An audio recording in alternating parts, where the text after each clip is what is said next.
One fleeting glance reveals what every clue concealed.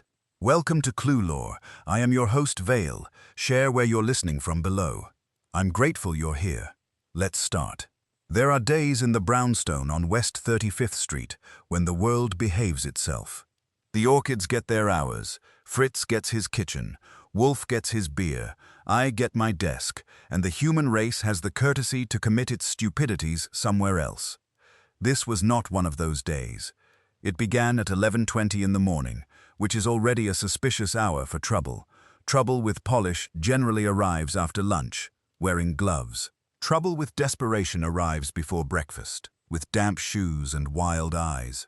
This one came between the two, neatly dressed, dry-eyed, and carrying a sealed envelope, as if it were either a death warrant or a recipe. I was in the office, pretending to reduce a stack of correspondence, while actually deciding whether a letter from a man in Pittsburgh deserved Wolfe's attention or the wastebasket. Wolfe was upstairs in the plant rooms with Theodore, worshipping orchids in his own pagan way. Fritz was somewhere beyond the dining room, producing a smell involving butter, onions, and a future I wanted to live long enough to enjoy. The doorbell rang. I rose, crossed the hall, and opened the door. The woman standing there was about 35, maybe 38 if she had been living responsibly and wanted no credit for it. She wore a dark green suit that cost money but did not advertise the fact.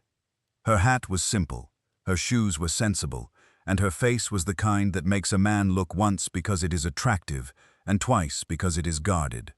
Her eyes were gray, not soft gray, steel before it decides whether to become a blade. "Mr. Nero Wolfe?" she asked. "Unavailable until 11:30, I said.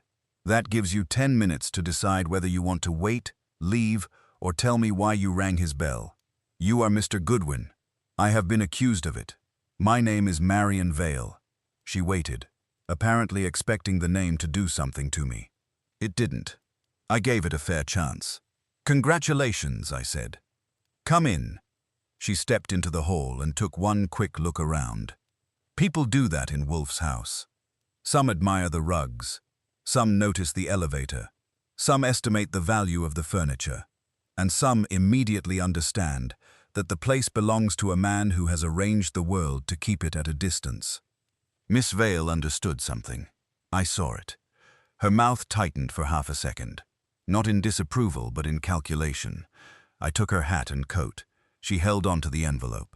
"Office," I said, and led the way. She sat in the red leather chair near Wolfe's desk, without being invited to it, which was interesting. Clients sit where they are told unless they are rich, frightened, arrogant, or accustomed to command. She did not look frightened. She did not look rich enough to be careless. Arrogant was still possible. "Mr. Wolfe sees no one without an appointment," I said, taking my own chair. "He also sees no one during orchid hours, unless the house is burning, and even then he would ask which room. I have no appointment." That part I had deduced. I require 10 minutes. With Mr. Wolfe? Yes. 10 minutes with Mr. Wolfe is expensive, even when he says nothing, which is often. I am prepared to pay. That moved the needle slightly. Prepared how? She opened her handbag, removed a check, and placed it on my desk. It was made out to Nero Wolfe for $1,000, signed Marion L. Vale. No tremor in the handwriting. I examined it, because a man in my position owes suspicion to his employer and curiosity to himself. What do you want him to do? Look at something. Wolfe doesn't look at things professionally. He thinks about them. Looking is extra. Her fingers tightened on the envelope. "Then I want him to think about a glance." I leaned back. "That sounds poetic. We charge more for poetry." She looked at me directly. "Last night, at a private dinner, my brother looked at a woman for less than 2 seconds. This morning he is ruined." That was better. Not clear, but better. Ruined how? He has been accused of stealing a document from his employer. A document worth enough to destroy a company, a marriage, and perhaps a government contract. He denies it. I believe him. But the accusation rests on what someone claims he saw in my brother's face when the document was mentioned. A glance. Yes. Who is your brother? Julian Vale. That one I knew. Julian Vale was vice president of something, with a name that had too many syllables and not enough vowels. Vale Instruments, perhaps. No, that was the family, Vale Precision Systems. They made delicate machinery for people who preferred not to say what the machinery eventually did. Newspapers liked their contracts and disliked their secrecy. And the document? A technical memorandum relating to a sealed bid. I do not know the details. You know enough to come here with $1,000. I know my brother did not steal it. Families often do. It saves time. Her eyes cooled another degree. I did not come for sympathy. Good. Wolfe has a small supply and keeps it locked. Before she could answer, the elevator hummed. Wolfe descended from the plant rooms, which meant the orchids had released him, or he had released them. He entered the office in his yellow shirt, wide and deliberate, with his face arranged in the expression he uses for most of mankind. Not hostile, merely unconvinced. He crossed to his chair behind the desk, lowered himself into it, and glanced at me. I handed him the check. He looked at it, then at Miss Vale, then back at the check. Mr. Goodwin has explained my hours. He has explained your reluctance, she said. Wolfe's brows moved a fraction. Reluctance is often wisdom refusing to be hurried. What do you want? To hire you. For what service? To save my brother from a false accusation. Pfui. That is a conclusion, not a service. She absorbed that. Good for her. Some people come to Wolfe and expect him to salute emotion. He never has and never will. Emotion may open the door, but facts have to walk in afterward. She said, Then I want you to determine whether a man can be condemned by one look. Wolfe leaned back and folded his hands over his middle. A man can be condemned by anything if fools sit in judgment. That is exactly why I am here. Who are the fools? My brother's partners, his employer, a woman named Celia Grantham, a lawyer named Mr. Osric Pyle, and perhaps my brother himself, for refusing to explain what happened. Wolfe's eyes were half closed now. That can mean boredom, appetite, or attention. I had been with him long enough to distinguish them. This was attention, though he would have denied it under oath. Begin at the beginning, he said. Briefly, Mr. Goodwin will interrupt when you are obscure. I picked up my notebook. With pleasure. Miss Vale looked at me as if interruption from me would be a hardship she was prepared to endure. Then she began. The dinner had been held the previous evening at the house of Alden Grantham on East 71st Street. Grantham was president of Vale Precision Systems, though the Vale name had belonged to Marion's family before financial necessity and legal cunning had diluted it. Julian Vale, her brother, held the title of vice president for research. The company was preparing a bid for a federal contract involving navigation components.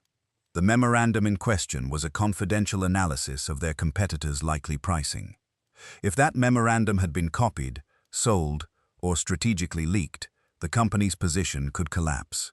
Present at the dinner were Alden Grantham, his wife Celia, Julian Vale, Marion Vale, Osric Pyle, counsel to the company, Gregory Taine, a financial consultant with beautiful manners and ugly rumors, and a young engineer named Philip Rusk, who had recently been promoted by Julian over several older men. The dinner had begun civilly and ended like a vase dropped on marble. During coffee in the library, Pyle announced that the memorandum was missing from Grantham's private file. He did not accuse anyone directly. Lawyers enjoy walking around a room with a knife under a napkin. He said only that the document had been present at 6 o'clock and gone at 10. Everyone at dinner had passed through or near the study where the file cabinet stood. Then Celia Grantham made her contribution. She said that when Pyle mentioned the memorandum, Julian Vale had looked at her. "That is all?" Wolfe asked. "No," Marion said. She said his look proved he knew the memorandum was gone before Mr. Pyle said so. I stopped writing. "That's a lot of freight for one look." "Yes. What kind of look?" "That is exactly the problem." She described it as recognition, fear, appeal. She claimed he looked at her because she knew he had taken it. Did she? I don't know. Wolfe opened his eyes fully. "What did your brother say?" "Nothing." "Nothing?" He denied taking the memorandum. He refused to explain why he looked at Mrs. Grantham. Did he admit looking at her? Yes, indeed. That was the first small word Wolfe had uttered that meant the case had entered his head and found a chair. Miss Vale leaned forward. This morning Mr. Grantham demanded Julian's resignation. Mr. Pyle advised him that if the memorandum appears in a competitor's hands, criminal charges may follow. Julian refuses to defend himself except to say he stole nothing. And you believe him? Yes, because he is your brother. No. That surprised me a little. Wolfe did not show whether it surprised him. Because, she continued, I saw Celia Grantham watching him before the memorandum was mentioned. She was waiting for him to look at her. The room went still. There are remarks that arrive with trumpets, and remarks that slip under a door. This one slipped, but I saw Wolfe receive it. He said, "You are sure?" "I am sure of what I saw, not of what it means." "Describe it." "We were in the library. Mr. Pyle stood near the fireplace. Julian was by the bookshelves. Celia was seated beneath a lamp. Before Mr. Pyle mentioned the memorandum, Celia turned her head slightly and fixed her eyes on Julian. Not angrily, not anxiously, expectantly. When the missing paper was mentioned, Julian looked at her, instantly. Then she spoke. How long between her watching him and his looking at her? Perhaps 5 seconds. And no one else noticed? I don't think so. You did? Yes. Why? That question landed harder than the others. Marian Vale did not answer at once. She looked at Wolfe, then at me, then down at the envelope in her hands. For the first time since she had entered, her composure showed a seam. Because I had already been watching Celia. Why? Because my brother had once loved her. There it was. Not a corpse, not yet. Not blood on a carpet or a revolver in a drawer. Just an old love, a missing memorandum, and a woman who claimed a glance could convict a man. In Wolfe's office, that was enough to start trouble moving in its sleep. Wolfe made a face. He does not approve of romance as an operating principle. It is unpredictable, untidy, and frequently interferes with dinner. Does her husband know? He asked. I don't know. Does Mr. Pyle? Probably. He knows everything that can be used later. I liked her better for that. Wolfe shifted his weight, which in another man might have meant restlessness. In Wolfe it meant a decision was forming, and resented being born. You have not opened that envelope, he said. Her hand tightened around it again. No. What is in it? A note. Delivered to me this morning. No signature. Open it. She hesitated. Wolfe's voice hardened slightly. Madam, if you came here to exhibit secrets, keep them in your handbag and take your check with you. If you came to consult me, open it. She opened the envelope. Inside was a single sheet of cream paper. She unfolded it, read it, and went white. Not fainting white, but anger white. She handed it to me. I passed it to Wolfe, because I am generous with poison. Typed on the page were 2 lines. Ask your brother what Celia gave him before dinner. Ask yourself why he looked guilty only after he saw you watching. No signature, no mark, no flourish. Wolfe read it once and put it down. Who knew you saw Mrs. Grantham watching your brother? No one, Marian said. Then either someone saw you see it, or the writer guessed it, I said. Or the writer was Celia. Possibly, Wolfe said, in the tone he uses when I have identified a tree in a forest and expect applause. Marian said, will you take the case? Wolfe looked at the check again. He sighed. The sound carried the sorrow of a man being dragged from civilization into human conduct. I will speak with your brother. Her relief was visible but controlled. He will come. He will come if Mr. Goodwin brings him. I pointed my pencil at him. I had plans. You had intentions. They are less durable. Miss Vale rose. There is one more thing. Wolfe closed his eyes. There always is. This morning before I came here, Julian told me he would rather be disgraced than explain that glance. Then he is a fool, Wolfe said. Yes, she replied quietly, but he is not a thief. Wolfe opened his eyes and looked at her for a long moment. We shall see. That was when Fritz appeared at the office door, not entering, because Fritz knows how to respect a threshold. He held a small silver tray, and on it was a white card. "For you, sir," he said to Wolfe. "It was found under the dining room door. The dining room door is inside the house. People from outside do not slide cards under it unless the house has already stopped behaving itself." I rose and took the tray. The card was blank on one side. On the other, typed in the same neat black letters as Marion Vale's note, was a sentence. Mr. Wolfe should not involve himself in matters decided by a glance. I handed it to Wolfe. He read it, his lips pressed together. Not much. Enough. For a man who weighs 1/7 of a ton and dislikes leaving his chair, Nero Wolfe can make silence feel like a door being locked. Marion Vale whispered, "How did that get here?" I looked toward the hall, then toward the dining room, and then at Wolfe. The brownstone had been trespassed against. Not by a burglar with muddy boots. Not by a gunman. Not by a roaring idiot with a grudge. By a sentence. By a warning placed where no warning had any right to be. Wolfe put the card on his desk beside the check. "Archie," he said. "Yes, sir. Find out who has entered this house this morning. And after that, bring Mr. Julian Vale here." He leaned back, closed his eyes, and added, "Also inform Fritz that lunch will be delayed 10 minutes. That proved the case was serious.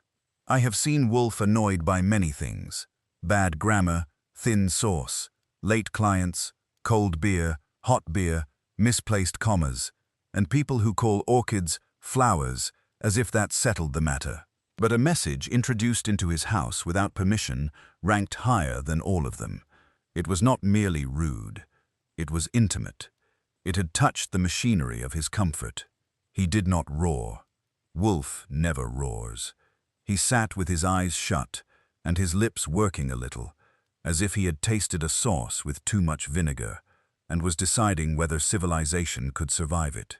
I began where a man begins when someone has slipped a card under an interior door, with the people who had been inside.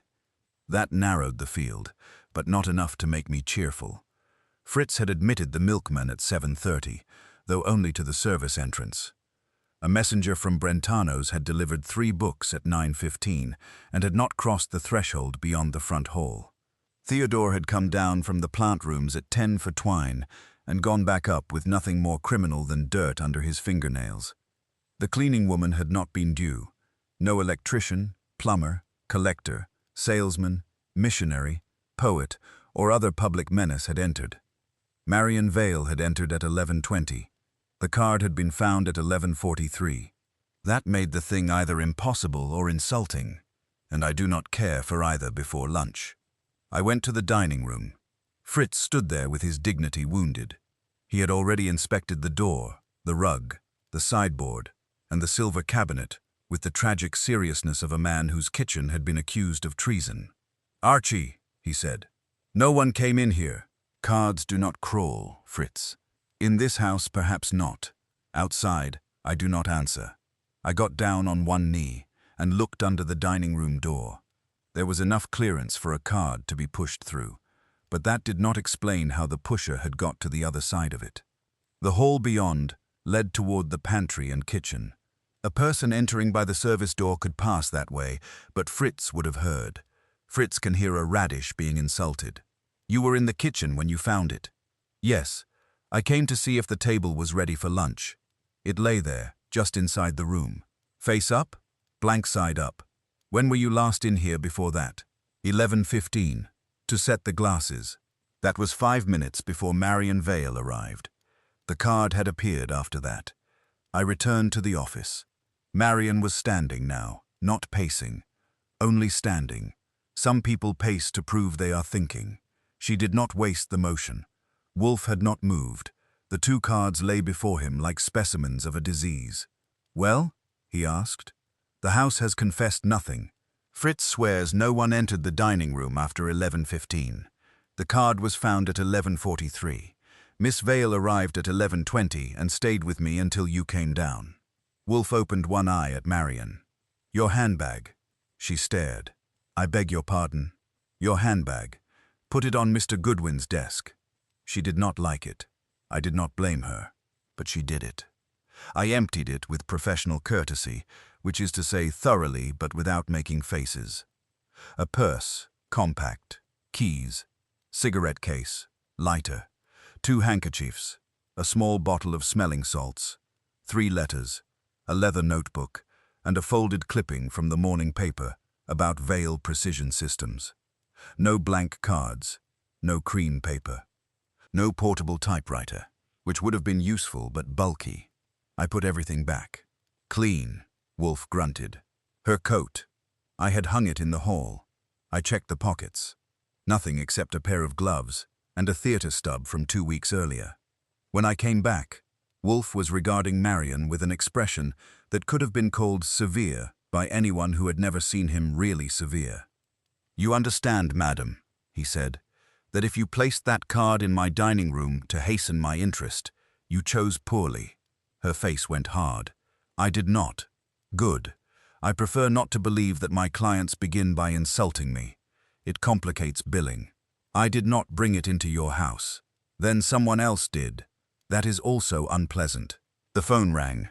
I took it. "Nero Wolfe's office. Archie Goodwin speaking." A man's voice said, "This is Julian Vale." I looked at Marion.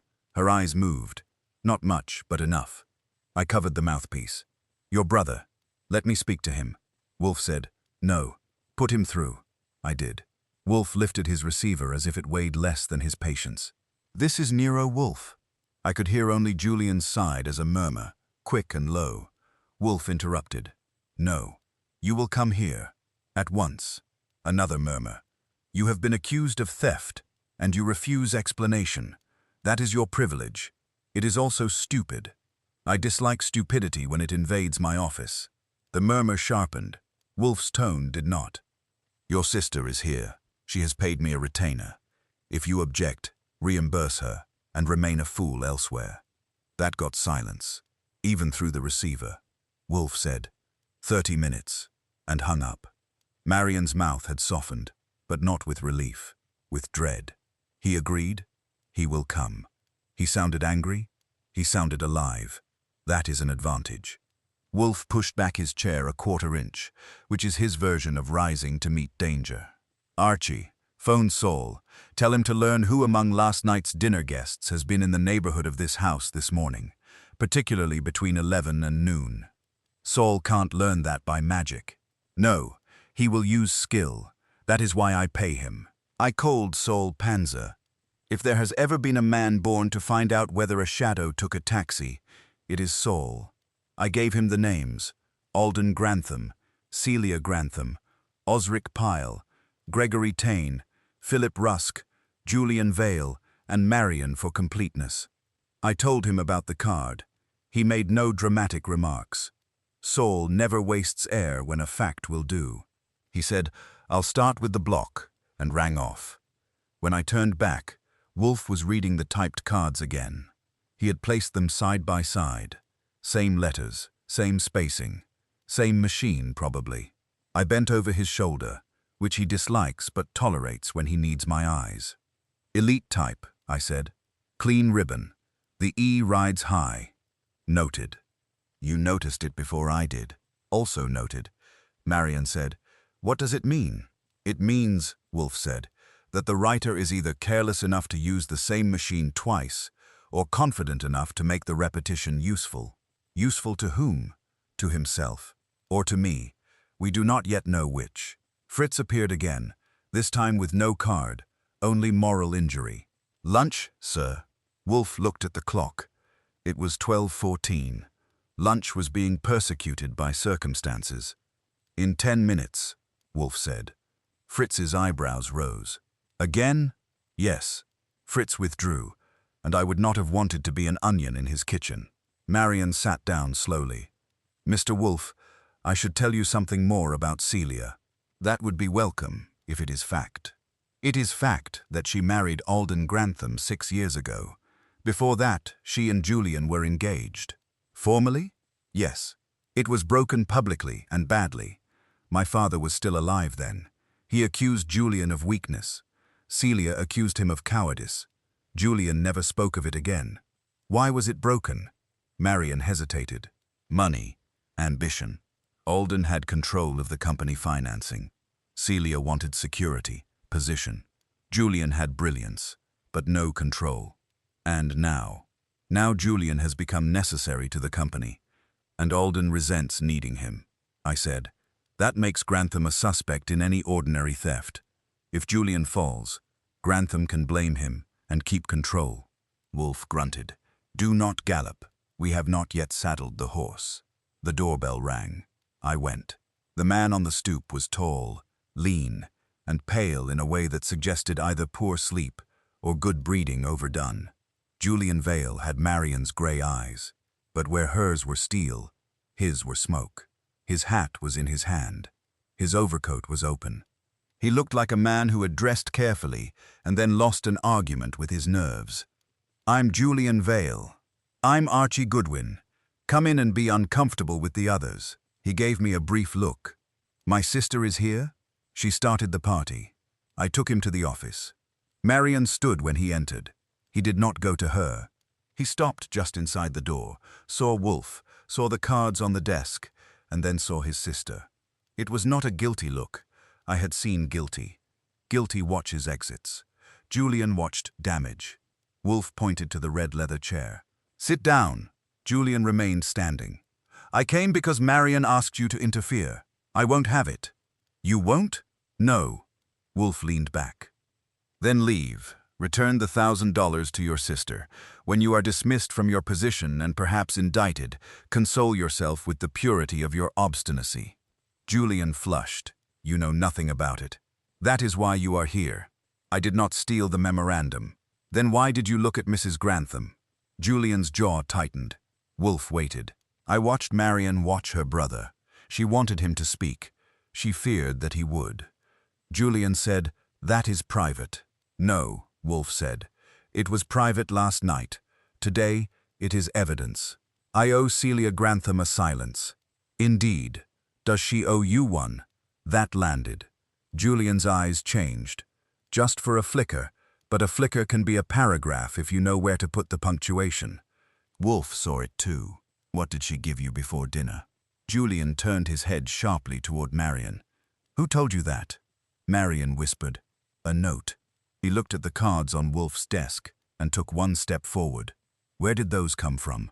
One was delivered to your sister, Wolfe said. One was introduced into my house. Answer the question. Julian picked up the first card with 2 fingers, read it, and then put it down as if it had burned him. She gave me nothing, he said. Wolfe's eyes narrowed. You are lying. Julian's hands closed. I am not your employee, Mr. Wolfe. No. If you were, you would be more efficient at it, Marian said. Julian, please. He turned on her. You should not have come here, and you should not be letting them destroy you. For the first time his face broke. Not much. Enough. They are not destroying me, he said. I did that years ago. That was a fine dramatic line, and I was prepared to dislike it, but he said it too quietly for theatre. Wolfe tapped the desk once with a finger. Mr. Vale, if you wish to protect Mrs. Grantham, say so. If you wish to protect yourself, answer me. If you wish to protect both, you are attempting acrobatics with a broken spine. Julian looked at him. Celia gave me a key. Marian sat down. Wolfe said, to what? I don't know. That was either absurd or true. She pressed it into my hand in the hall before dinner. She said only, if they corner you, remember I tried. I had no chance to ask what she meant. And when the memorandum was mentioned, I looked at her because I thought the key might explain it. Where is the key? Julian did not answer. Wolfe said, where is it? Julian reached into his breast pocket and removed a small brass key attached to a strip of blue thread. He placed it on Wolfe's desk. Wolfe did not touch it. I did. It was old, narrow, and ordinary in the way small keys are ordinary until they unlock the wrong thing. On one side, stamped faintly, were 2 letters, S.C. I said, S.C.? Julian said, I don't know.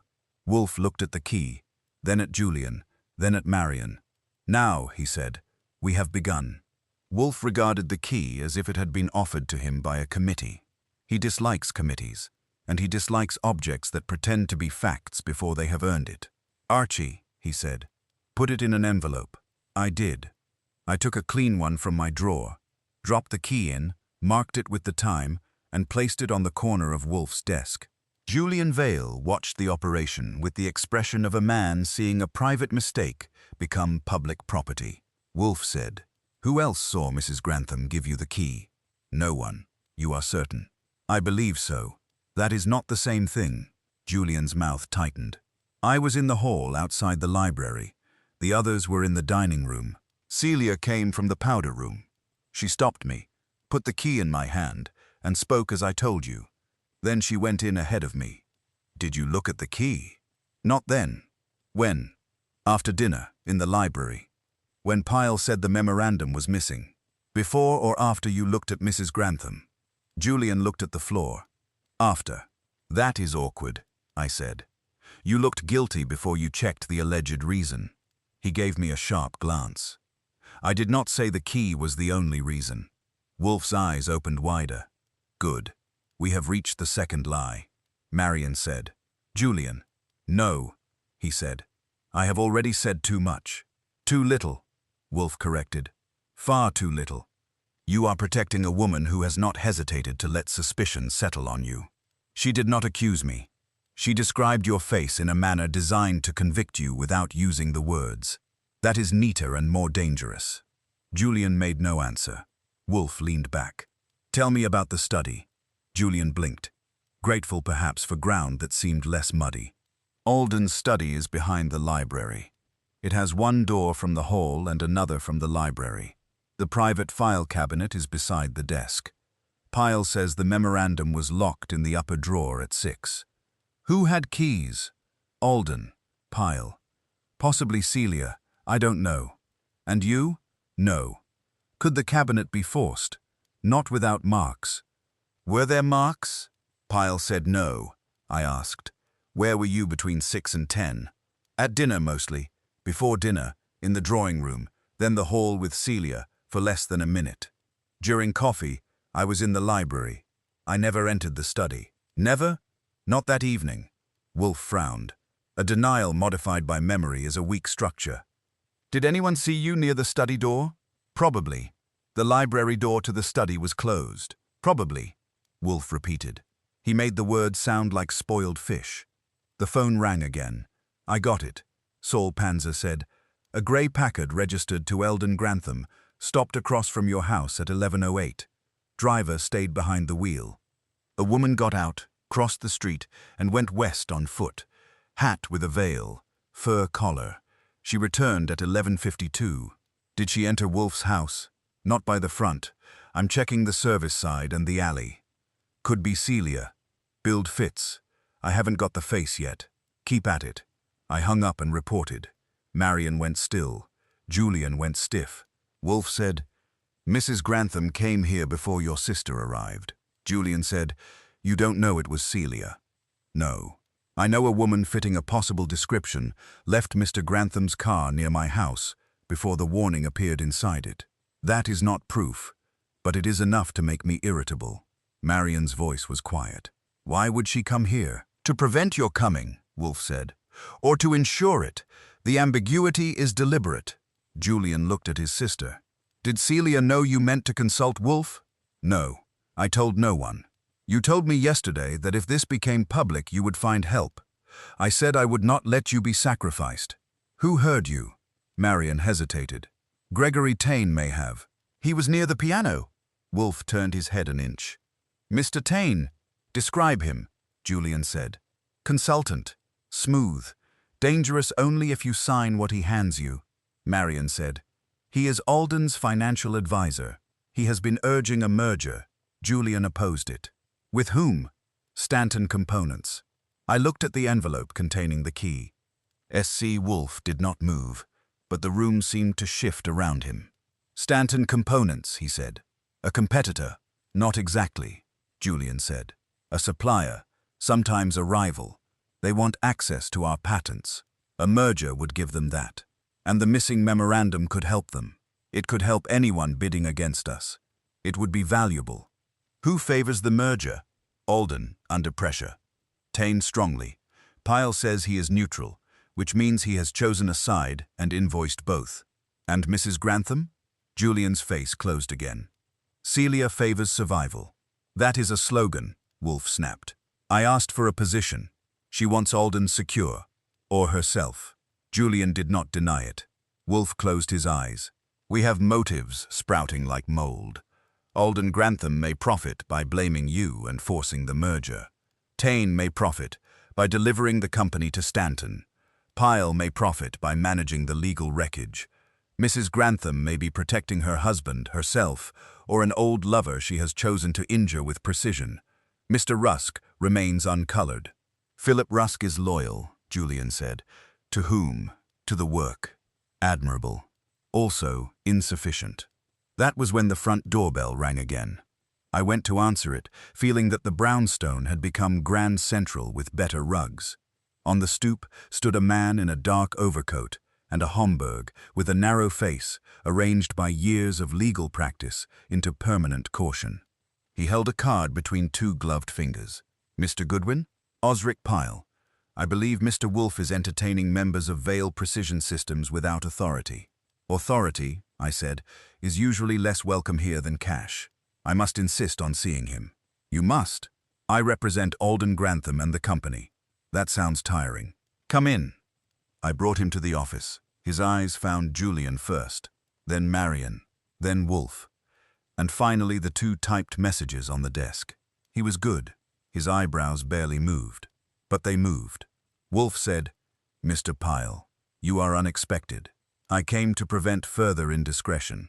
You arrived too late. Sit down. Pyle did not sit. Lawyers often remain standing when they want to imply that they are above the furniture.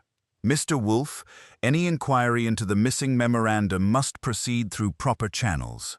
I prefer improper channels. They are less crowded. Pyle's lips thinned. Julian Vale is under internal investigation. Miss Vale has no standing. You have none. Wolfe sighed. Archie, record that Mr. Pyle has objected to my existence.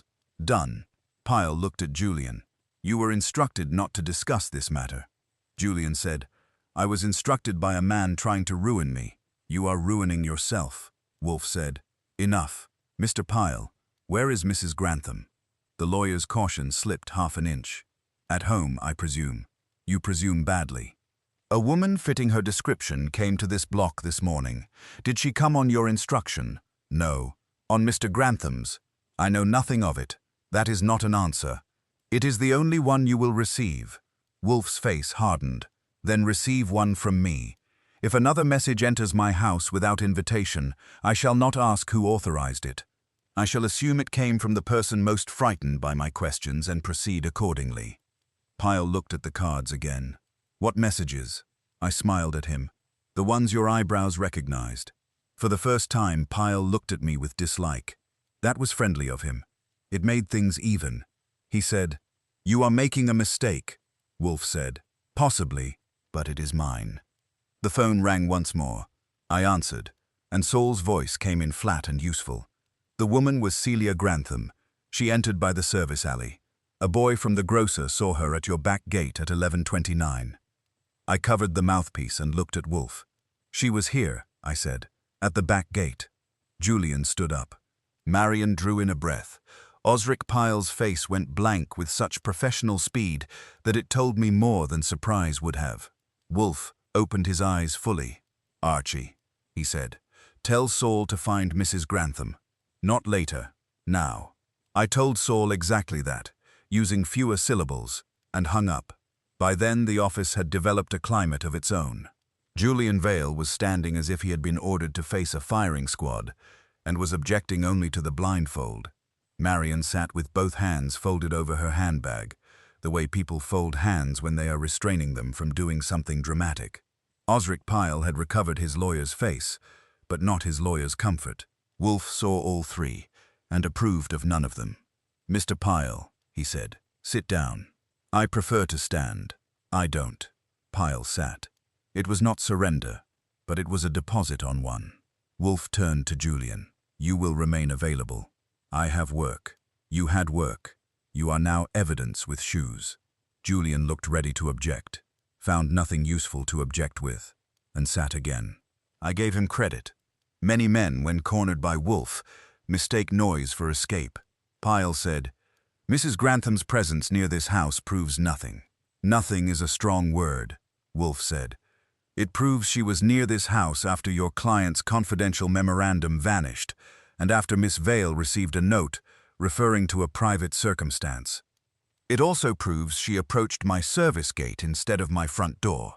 I shall leave the poetry of that to Mr. Goodwin." "Noted," I said. "Back gates are shy." Pyle ignored me, which showed judgment. "Mrs. Grantham may have had a personal reason for coming here." "Undoubtedly. People rarely trespass in alleys for public reasons." Marion leaned forward. "Mr. Pyle, did you know Celia had given Julian a key?" Pyle's eyes went to her and away.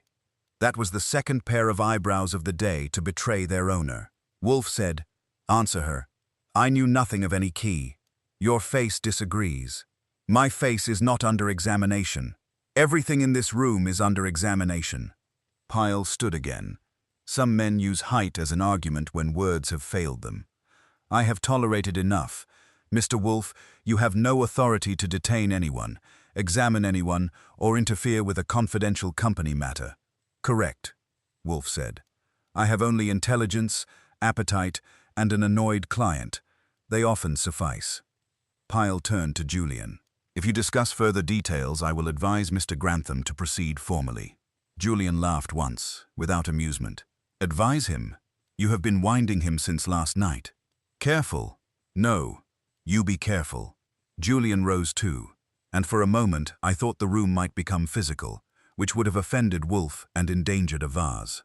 "You knew that memorandum was missing before dinner." Pyle's head snapped around. "That is false." "Is it? You were in Alden's study at 6:30. You came out with the blue folder under your arm. The blue folder contained correspondence. Then why did you not say so when Alden asked whether anyone had been in the study?"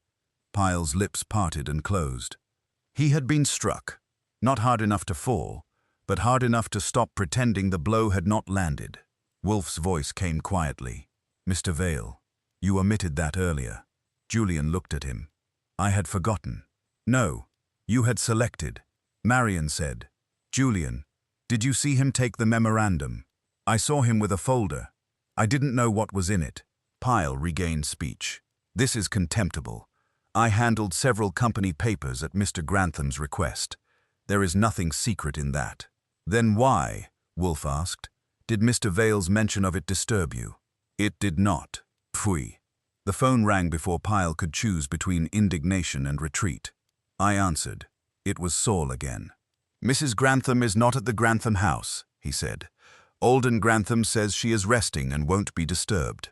She isn't there. The maid says she left at noon by the garden entrance in a dark blue coat. Driver doesn't know where she went." "Does Grantham know she came here?" "Not from me, yet. Keep on her. There's more. Gregory Taine left the Grantham house at 12:10. He went to his office on Madison. A boy from the lobby says Taine burned something in his private fireplace. Paper, from the smell and ash. Can you get ash? I'm trying not to become ash myself. Do your best." I hung up and reported. Pyle had listened with the expression of a man hearing his house listed for sale while he is still in the bathtub. Wolfe said, "Mr. Pyle, where is Mr. Grantham?" "At home.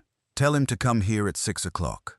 "I will do no such thing. You will if you are prudent. I shall also require Mrs. Grantham, Mr. Taine, and Mr. Rusk." Pyle's laugh was dry. "Require? You overestimate your position." "I often do. It saves time." Wolfe lifted a hand. "Archie, telephone Mr. Grantham. Inform him that if he does not come here at 6 with his wife, Mr. Pyle, Mr. Taine, and Mr. Rusk, I shall send Mr. Goodwin to the newspapers with a neat little account of a missing bid memorandum, a secret key, a lawyer seen with a blue folder, and Mrs. Grantham at my back gate." Pyle's face changed. "That would be libelous." "Not if accurately phrased. Mr. Goodwin is excellent at avoiding nouns when verbs will wound." I smiled. "It's a gift." "You would damage the company," Pyle said. "No, someone has already done that. I would damage secrecy. Secrecy is not always entitled to protection." Pyle stared at him for 5 seconds, then picked up his hat. "You are reckless. Rarely, but I am offended, and that can resemble recklessness to the inexperienced. Pile left with dignity, which is what people call it when they cannot leave with victory. I escorted him to the door. On the way, he said, "Goodwin, your employer is being used. People keep trying. He wears well. You have no idea what is at stake." That phrase is popular with people who hope I won't ask for numbers. He gave me a look that had billed clients for less and went out. When I returned to the office, Wolfe had the little envelope with the key before him. He had still not touched the key itself. Marion was watching it, as if it might start explaining her family. "Archie," Wolfe said, "we shall lunch in the office." That was the closest thing to panic I had ever heard from him. Fritz brought it with visible restraint, trout with almonds, potatoes, a salad that had achieved dignity, and rolls of the sort that make a man forgive weather. Wolfe ate. Wolfe always eats, even when civilization is crumbling, because civilization crumbles faster on an empty stomach. Julian refused food. Marion tried and failed. I did my part for the household reputation. During coffee, Wolfe asked Julian, who knew of the Stanton merger, besides those present last night?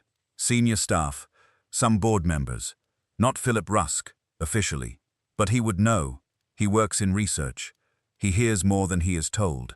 And the memorandum. Who prepared it? Julian hesitated. Philip helped with technical assumptions. I wrote the final analysis.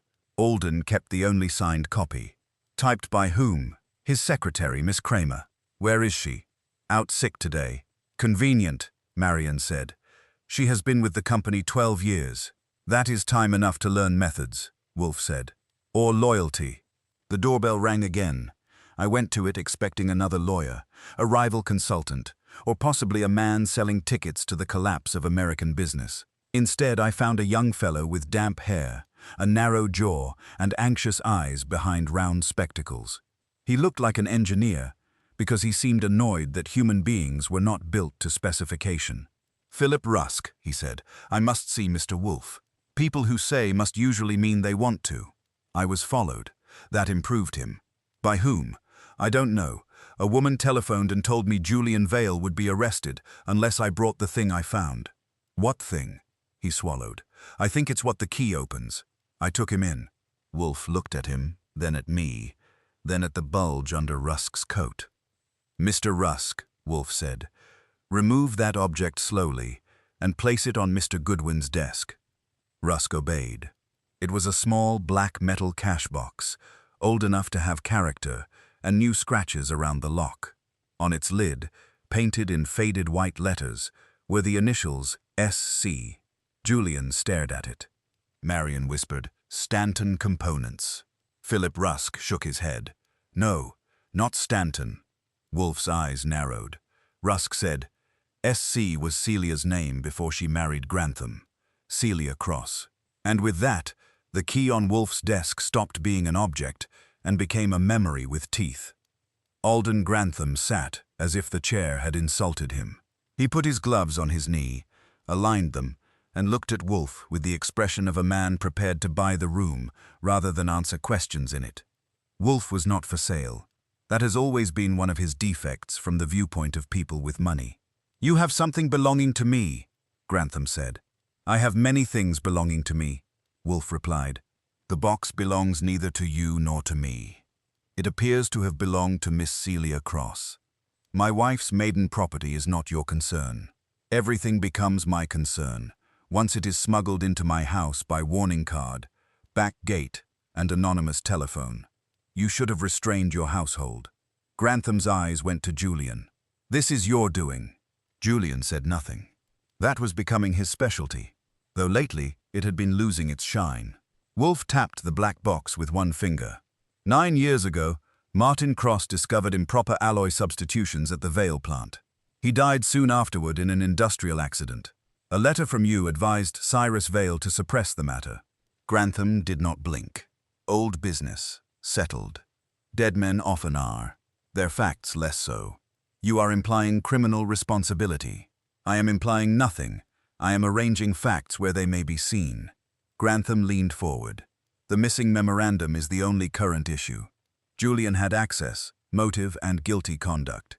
He looked at my wife when the theft was discovered because she knew his nature. Your wife knew his conscience, Wolfe said. That is not the same thing. The doorbell rang. I went. Saul Panzer stood there with Celia Grantham. She wore a dark blue coat and no veil now. She was not beautiful in the usual easy way. Beauty asks to be admired. Celia Grantham's face asked to be remembered. Her eyes went first to Julian, then to the black box, and only then to her husband. Alden rose. Celia, she ignored him.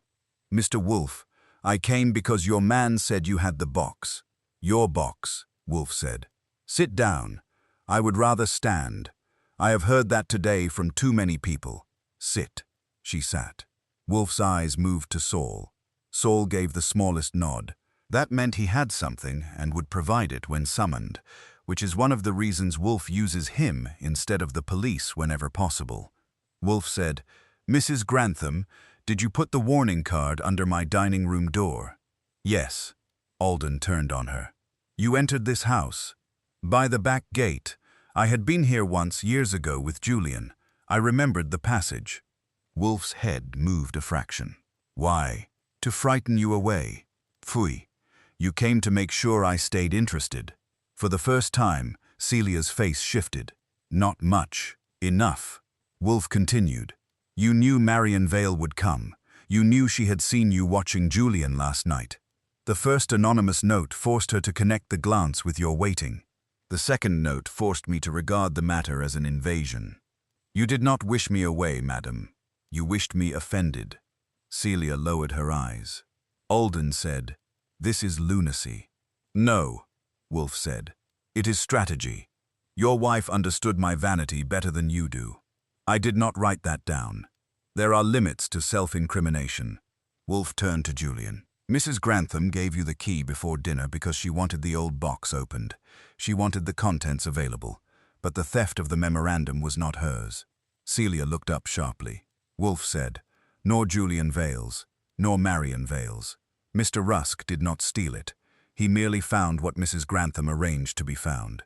Philip Rusk, who had been brought back by Saul and planted near the bookcase, swallowed audibly. Engineers dislike being merely anything. Wolfe looked at Saul. The scrap. Saul handed me a small envelope. I passed it to Wolfe. He removed a charred fragment and placed it on the desk. Gregory Taine burned papers at his office, Wolfe said. One scrap survived. Bid exposure fatal. A dramatic phrase. Too dramatic. Not from the missing memorandum, but from a draft letter prepared to alarm Alden Grantham into approving the Stanton merger. Grantham's face tightened. Taine advised caution. Taine advised surrender. He had already negotiated privately with Stanton Components. He intended to use the stolen memorandum not merely to injure your bid, but to prove that the company could not survive without merger. The theft was leverage. Pyle, who had returned under protest after my telephone call and was now sitting by the Globe with a lawyer's despair, said, You cannot prove that. Wolfe's eyes settled on him. I can prove your part. Pyle went grey around the mouth. You removed the blue folder from Grantham's study before dinner, Wolfe said. Julian saw you. You believed the memorandum was in it. It was not. Grantham had moved it earlier to his locked desk. You then discovered your error and arranged the coffee room announcement so suspicion would fall where it was already prepared to fall, on Julian. That is false. You used Miss Kramer's typewriter for the anonymous notes. Pyle stood. Absurd. Archie? I opened my drawer and took out the 2 notes. Then a sheet Saul had obtained from Miss Kramer's desk. Same elite type. Same high-riding E. Same chipped comma. Pyle looked at it, and his eyes did what his mouth refused to do. Wolfe said, But you did not write the note to Marion. Tane dictated it. You typed it. He knew Marion had noticed Mrs. Grantham watching Julian because he overheard her warning her brother. He used that to drive Miss Vale here and make my involvement seem born from family desperation rather than corporate sabotage. Alden said, Where is the memorandum? Wolfe's gaze returned to him. In your house. In your wife's room. Celia went still. Wolfe said, "Not because she stole it. Because she took it from Taine after he stole it from your desk, during the confusion after dinner. She confronted him at the plant today. He gave her the wrong packet and burned his drafts afterward. Saul recovered enough from his movements and from the maid at your house to know he visited your wife before noon." Celia whispered, "I was going to return it." "No," Wolfe said. "You were going to decide whether returning it would punish the right man." That landed harder than any accusation. Celia looked at Julian, and the years between them seemed to stand up in the room. Wolfe said, "You wanted the old wrong exposed.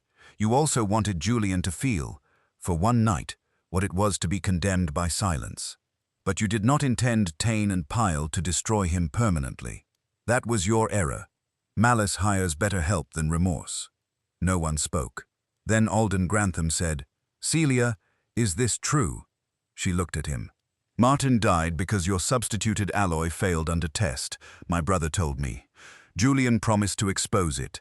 He chose the company. You chose money. I chose revenge badly." Julian said, "Celia, no." Her voice broke cleanly, not loudly. "You looked at me last night because you remembered. I said you looked guilty because you were, not of this theft." "Of the first one." Wolfe leaned back. "Mr. Pyle will explain his conduct to the police. Mr. Taine will explain his arrangement with Stanton. Mr. Grantham, you will produce the memorandum from your house and prepare to answer questions about Martin Cross. I do not know whether the law can still reach that old matter. I suspect publicity can." Pyle sat down slowly.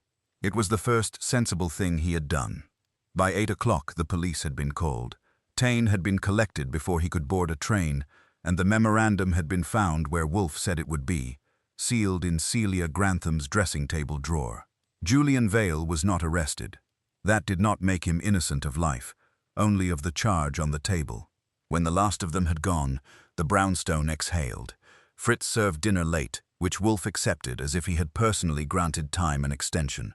There was duck, and after the day we had had, the duck deserved a medal. Wolfe ate in silence for several minutes. Then he said, "A glance is a poor witness, Archie. It tells the truth, only when one already knows the lie." I said, "That would be easier to embroider on a pillow if it were shorter." He ignored that. People cherish silence because they think it preserves dignity. More often, it preserves rot. "Good thing we have windows." Wolfe reached for his glass. "Windows are useful only when opened." After dinner, he went upstairs to the orchids. I went to my desk and looked at the 2 typed warnings, now harmless paper. A woman had looked twice, a man had looked once, and 9 years of silence had finally been forced to speak. As for the brownstone, it returned to its usual peace, until the next idiot rang the bell.